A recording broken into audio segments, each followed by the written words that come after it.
Disappointed there's no Dragon Warlock and Fizbans? Me too. Why don't we make one? Hey, Jordan, a voice from the dungeon here. So, this video is a little different from the ones that I've put out so far, you know, with the comic dubs and all of that. I'm still going to be making those, but I also wanted to kind of branch out into different kinds of content, and especially ones that are the most personal to me, such as making homebrew for D&D. It's something that I've been doing for ages, just starting out with like monsters and items, you know, the easier sort of stuff. But in the past couple of years, I've started to branch out more into making subclasses, things like that. And during that time, I've picked up on a couple of patterns that kind of give us some clues about how the designers at Wizards of the Coast do it themselves. So, I hope you'll join me in my inaugural episode of my How to Homebrew D&D series, starting with the Warlock class. So, if I have my shit together, this video should be dropping the same day as Fizban's Treasury of Dragons.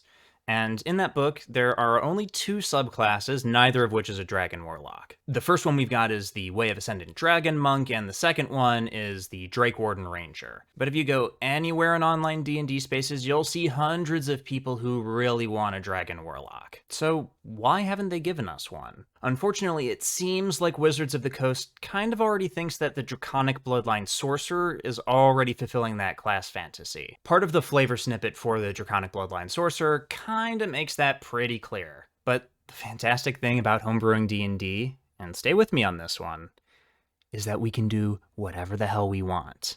So just about a year ago, I started making a dragon-themed warlock of my own because I wanted to play it. And all the homebrew versions that I could find on the internet were either not up to Wizards of the Coast class design, or they were behind a paywall. But before we get into that, let me just lay out the structure of this video so you can skip around using the chapters feature and, you know, find something that fits your priorities. First things first, I'm going to start with the reflavoring side of things, because I know a lot of tables are more into reflavoring than bringing in completely new homebrew, and trust me, I get it. After that, though, I'm going to go into the Warlock class design as a whole, so we can figure out how the pieces fit together in other subclasses to make making our own a little bit easier. And to finish the video off, I'm going to go through a sample character that I made so you can figure out how to make a build for your own character. Once again, jump around using the chapters below. First up, let's talk about reflavoring. Reflavoring is a fantastic tool for having homebrew without really having homebrew. It makes things neat and easy for DMs to slide into their own games without really having to worry about breaking the game or playing something completely untested. So for this reflavored Dragon Warlock, I've decided to reflavor the Archfey patron. They're pretty similar in power levels in-universe, and I know Archfey Warlock really isn't the best Warlock subclass, but it'll suit our needs perfectly fine. So we're starting off with a bit of a curveball here. The expanded spell list is probably the trickiest bit for us to reflavor, since most of the spells don't really jive with dragons. I mean, except for maybe Sleep and Dominate Beast and Dominate Person, but that's kind of stretching it. This may be an area where you politely ask your DM to see if they can do some expanded spell list swapping. Otherwise, I would recommend staying away from the expanded spell list unless you can really justify it in character. Like, maybe if you're serving a green dragon, the plant growth spell might fit your needs perfectly well. But fortunately, the features are a little bit easier. For Fey Presence, you can pretty much just slap a new name on it, like Dragon Splendor or Draconic Presence, though the 18th level Draconic Bloodline Sorcerer feature is already Draconic Presence, but these two features do similar things just at different power levels, so the design space already exists. Just have a ghostly visage of your Draconic patron appear behind you and radiate either fear or splendor, whichever you choose. For Misty Escape, we're going to need to think out of the box a little bit more, but we can definitely work with it. I can imagine it pretty easily as you creating a wormhole. Wait, wormhole? Get it? Wormhole, like, never mind. Creating a wormhole between the space that you're in now, through your patron's lair, and then to a space 60 feet away, as the feature states. And maybe along the way, your patron grants you some invisibility to keep you safe for a round or two. You can definitely do better for this feature, but this is what I've come up with, so think of something on your own, maybe. Next up, we've got Beguiling Defenses at 10th level, which is thankfully already pretty easy to work around. No dragon is going to bow to your puny enchantment spells or your charm features, and maybe they have the splendor to turn those charms around just like an Archfey. Dark Delirium gets a little bit more complicated at 14th level, but it's also nothing that we can't handle. Instead of trapping your enemies in a misty realm or forest, kind of like an Archfey patron would do, maybe you trap them in your patron's lair, or maybe you even send a part of their soul to the patron's lair, which they have to escape from lest they fall prey to your draconic patron's unending hunger. And that's it. You've got a perfectly serviceable Dragon Warlock just if you swap some names around, swap some spells around if your DM is willing, and that can pretty easily accomplish your needs if that's all that you're looking for. But stick around for the next part, and we'll make something a little bit more special. I should also mention, though, before we get into it, if you're serving a more specific type of draconic patron, like a dragon turtle or a sea serpent, which those are in Fizbans, you might be better served by just playing a fathomless warlock, because those features kind of fit a little bit closer with the sea and things like that. So maybe give that a try if you're following a more specific draconic patron.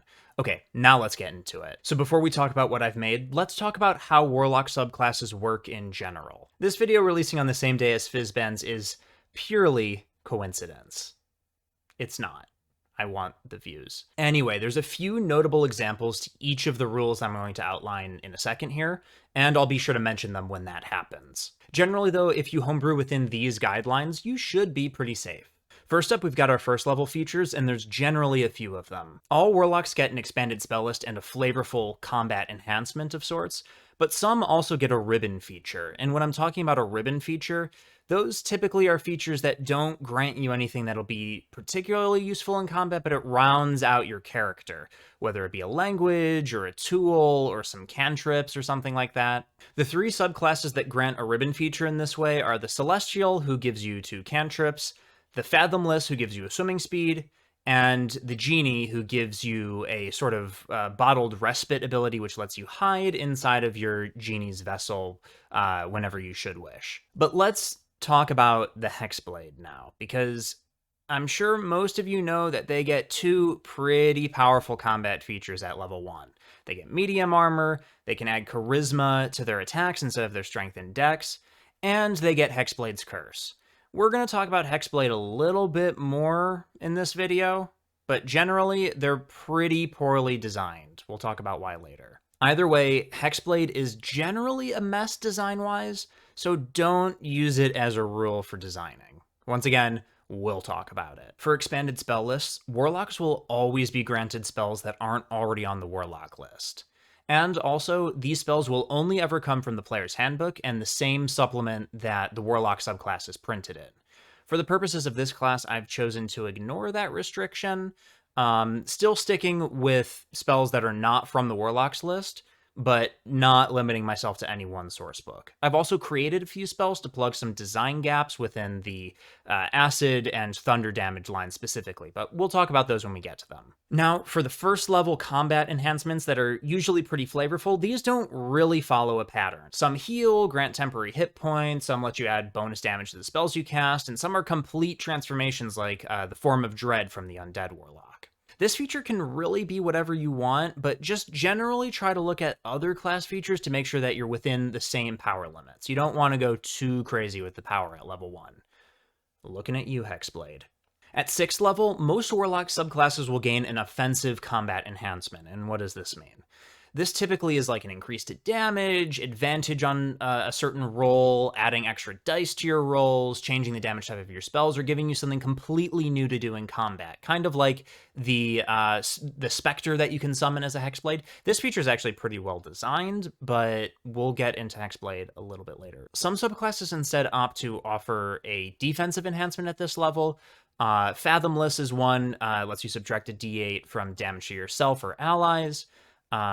Genie grants you a fly speed, which are typically pretty defensive because it pretty much makes you immune to melee attacks, as well as offering a resistance. And the Archfey, which we talked about earlier, lets you escape as a reaction. At 10th level, most Warlock subclasses instead choose to put their defensive enhancement here, even ones that have already given a defensive enhancement typically. Examples of this can include granting temporary hit points to you or your allies, resistances to damage, sanctuary within your genie vessel, forcing a miss on an enemy attack, or protection from death. Pretty simple and straightforward. Once again, some subclasses choose to offer a resistance at 6th level. Fathomless is one. Genie we've already talked about, in addition to offensive enhancement sometimes, but I've chosen not to do that for my subclass. But the fun really begins at 14th level, where Warlocks get their Subclass Capstone feature. This is different from the Class Capstone feature, which is Eldritch Master, which they get at 20th level. But the Subclass Capstone, meanwhile, is usually a pretty big power spike. Hexblade, and I promise we get back to Hexblade, here we are. They eschew this tradition sort of by letting you move your Hexblade's curse around, which is pretty weak considering the massive power spike that you get at 1st level with your charisma-based attacks and stuff that probably should have been on Blade Pack to begin with. But this is kind of why Hexblade is a bit of a mess design-wise, because you get a massive power spike up front, and it just kind of piddles along until you get to 14th level.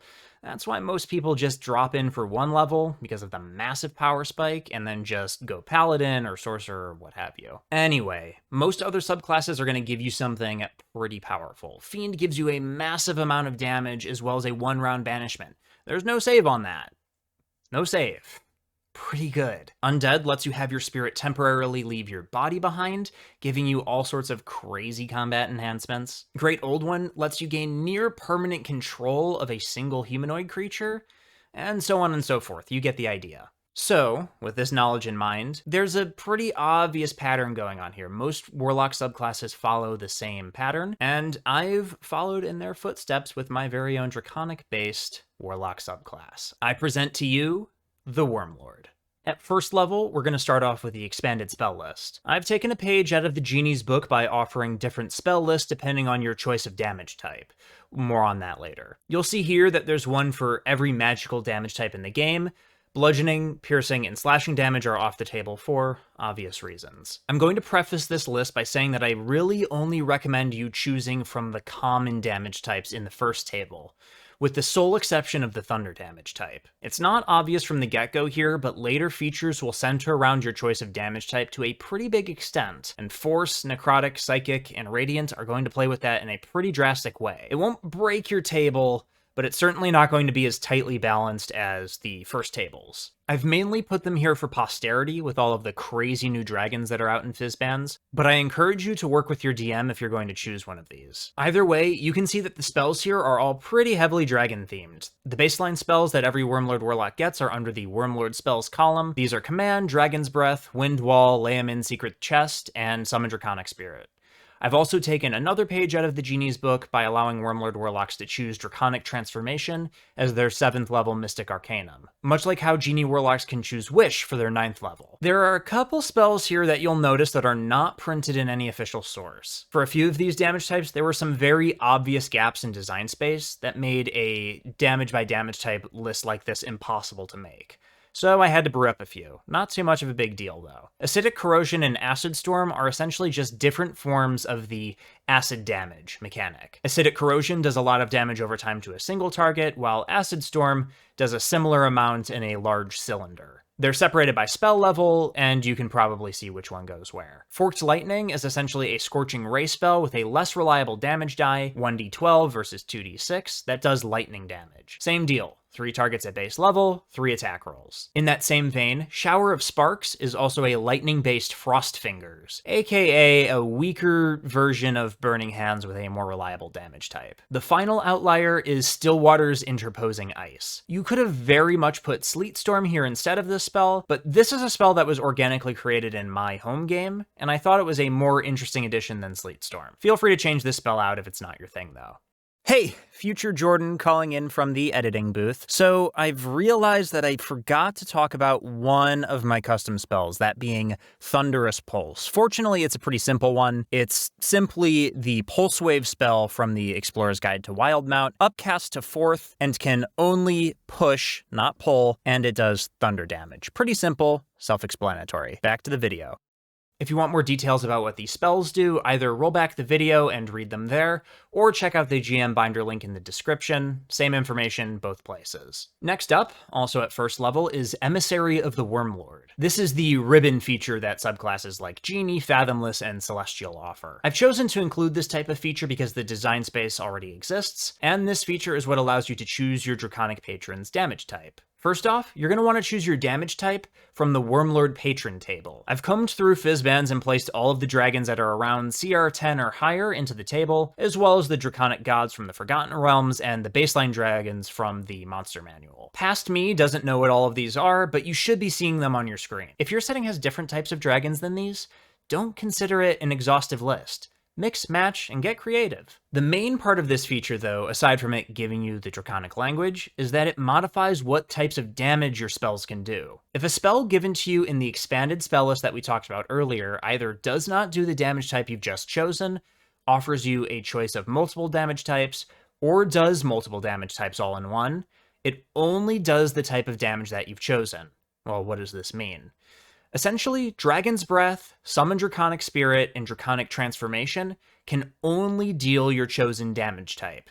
If you chose Fire, they can only do fire damage. If you chose Radiant, they can only do radiant damage, so on and so forth. There are some spells on specific damage lists that also follow this trend. Destructive Wave will only do necrotic damage if you chose necrotic, or Thunder if you chose thunder. Spells that deal a mundane damage type, such as Ice Storm doing bludgeoning, will not have their damage type changed. This, in some cases, can be more of a limitation than a benefit, but later features will key off your chosen damage type a little bit, so it'll even out.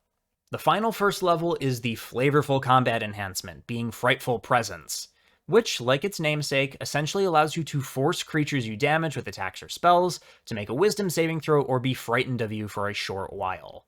It fills the same sort of design space as the fear mechanic from Form of Dread, but the fear is all you get, so you can use it a little bit more often per long rest. It does also further invalidate the Archfey's fear mechanic, but that feature is pretty outdated by modern design standards. And it does have the slight upside of letting you charm your target instead, which Frightful Presence does not. So, small trade-offs here and there. Moving along, at 6th level, you get your offensive combat enhancement, which I've called Blessing of the Breath Weapon. You can choose to replace the damage type of your Eldritch Blast cantrip or your Pact Weapon with your chosen damage type. And you can also reroll ones on your damage dice. So, if you're using your elements, you get a small damage buff, and you also have the flexibility to move off of your chosen damage type and onto Force, or magical bludgeoning, piercing, or slashing damage, depending on your Pact Weapon. Depending on vulnerabilities and resistances, so it gives you a little bit of flexibility here and there. I also really like this feature because it gives you another option of being a Blade Warlock instead of being pigeonholed into Hexblade, though it's not quite as powerful and it comes online much later than Hexblade does, but like I've said, Hexblade sucks. Still, more options are better, even if Hexblade is your thing, so it's a neat addition. At 10th level, you get your defensive combat enhancement, which I've called Draconic Resilience. You gain a permanent resistance to your chosen damage type, so if you chose Fire, you're resistant to Fire. If you chose Radiant, you're resistant to Radiant. You also gain the same amount of temporary hit points that the Celestial Warlock offers, but it's limited to just yourself. In exchange for that downside, while you have those temporary hit points, you also have immunity to your chosen damage type. It probably won't come in handy in most situations, but it'll likely be marginally useful to warlocks who chose certain damage types. Like if you chose fire, you could probably swim in lava for a little bit, but just be mindful that you don't lose those temp HP, otherwise you will have a very fiery end, regardless of your resistance. And finally, we've reached 14th level, the Capstone, which I've called Lair Projection. In a word, you summon a magical projection of your patron's lair that does a fireball's worth of damage when you summon it, which really isn't the best at 14th level, but it's still nice. And then it sticks around for a minute afterwards, should you hold your concentration on it. While you're concentrating, you can use your bonus action on each of your turns to attempt to shove, knock prone, or blind a creature of your choice using strength saving throws, dexterity saving throws, and constitution saving throws in that order. You also get some other neat benefits while you're standing in it, such as knowing the value of any treasure within it, or knowing the exact location of creatures within its area. And of course, you can only use it once per long rest. Any more than that would be a little crazy, but it's flavorful as hell and I love it.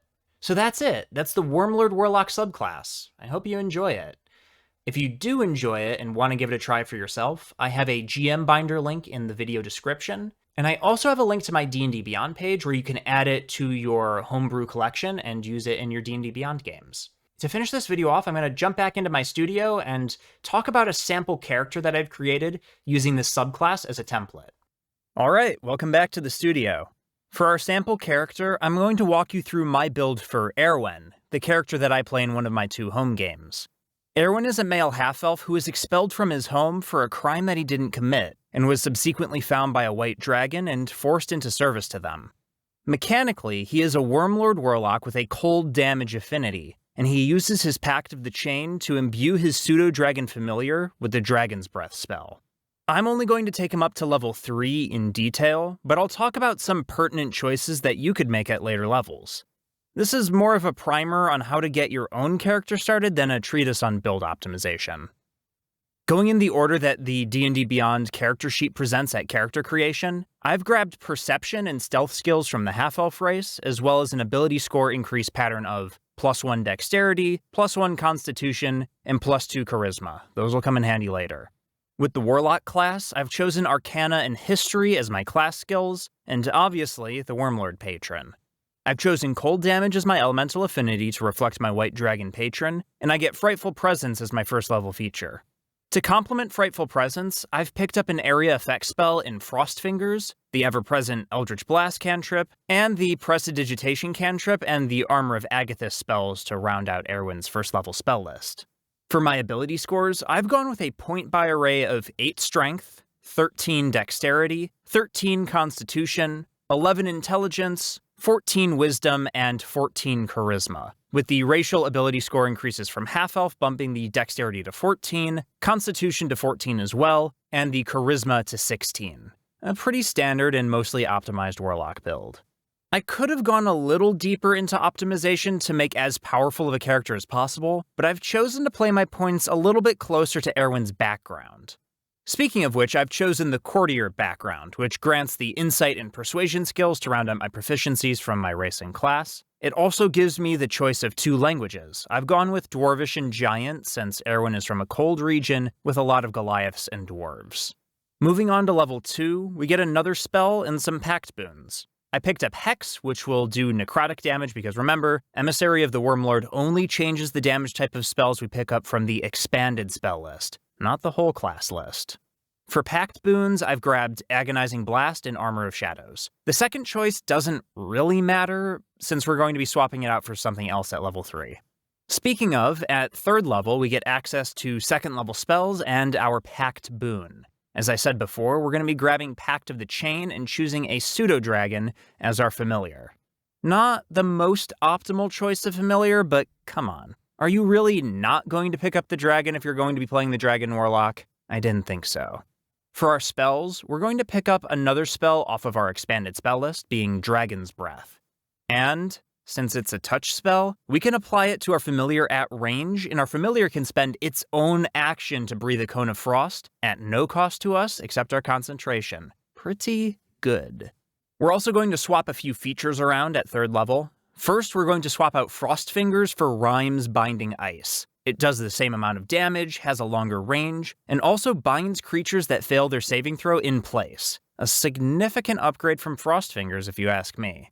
Finally, we're going to swap Armor of Shadows for Investment of the Chainmaster, since we're now eligible for the feature. This will make our familiar have a little more staying power than normal at this level and make its sting ability way more potent. At later levels, I would recommend sticking with ability score increases until you get your Charisma to 20. After that point, it might be smart to grab feats like Warcaster or Resilient Constitution, or just outright increase your Constitution score. You could also pick up Eldritch Mind as one of your invocations here instead. You're going to be juggling your Constitution around quite a bit at later levels between Dragon's Breath, Summon Draconic Spirit, Draconic Transformation, and Lair Projection, so having reliable concentration checks is a must. I also recommend holding on to Rhyme's Binding Ice even after you have access to more powerful spells like Cone of Cold, since there may be a few situations in which you'd want to keep your target locked down instead of solely prioritizing damage. And as far as future spell selection goes, definitely grab your concentration-based spells off of the expanded spell list, but try to keep your other spell selections towards the spells that you don't have to concentrate on. As I said before, you're going to have a lot to do with your concentration at later levels. I definitely recommend taking a look at utility spells like Counterspell, Dimension Door, or spells that deal instantaneous damage of a different damage type like Blight or Synaptic Static instead. For your Mystic Arcanum, True Seeing, Draconic Transformation, Dominate Monster, and True Polymorph are all thematic as hell if you want to keep the dragon theme going. And finally, to round things off, invocations that I recommend looking into are Gift of the Ever-Living Ones, Eldritch Mind, Tomb of Levistus, and Voice of the Chainmaster. So that's it. That's all I got for you. If you want to see more like this, go ahead and, do all that YouTube stuff, like, subscribe, all of the above, and see you in the next one.